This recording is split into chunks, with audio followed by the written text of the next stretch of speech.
Ready to move in premium triplex villas at Bachapalli APR Projects. Tirumala ghat రోడ్డులో ఘోర road ప్రమాదం తప్పింది. రెండో ఘాట్ రోడ్డులోని వినాయకుడి గుడి దాటిన తర్వాత ఆర్టీసీ బస్సు అదుపు తప్పింది. రోడ్డుపై ఆయిల్ ఉండడంతో ఆర్టీసీ బస్సు అదుపు తప్పి డివైడర్ను ఢీకొట్టింది.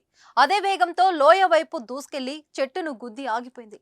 లోయలోకి బస్సు దూసుకెళ్లకుండా చెట్టు అడ్డుకోవడంతో పెను ప్రమాదం తప్పింది. డ్రైవర్ కూడా చాకచక్యంగా వ్యవహరించి ప్రయాణికులు ప్రాణాలు కాపాడాడు. బస్సు కొండపై నుంచి కింద పడితే పెను ప్రమాదం సంభవించి ఉండేది. ఊహించని ప్రమాదంతో ప్రయాణికులంతా ఒక్కసారిగా భయాందోళనకు గురయ్యారు. అయితే సురక్షితంగా బయటపడడంతో అందరూ ఊపిరి పీల్చుకున్నారు. ఆపద మొక్కుల వాడే తమను రక్షించాడని భావిస్తున్నారు. రోడ్డుకు అడ్డంగా బస్సు ఉండిపోవడంతో కాసేపు ట్రాఫిక్ అంతరాయం కలిగింది. ఇక అధికారులు వెంటనే ఘటనా స్థలానికి చేరుకొని పరిస్థితిని చక్కదిద్దారు. భక్తులను మరొక వాహనంలో అక్కడి నుంచి తరలించారు. సుమన్ టీవీలో మీ పర్సనల్ అండ్ బిజినెస్ ప్రమోషన్స్ కోసం కింది నెంబర్కి కాంటాక్ట్ చేయండి.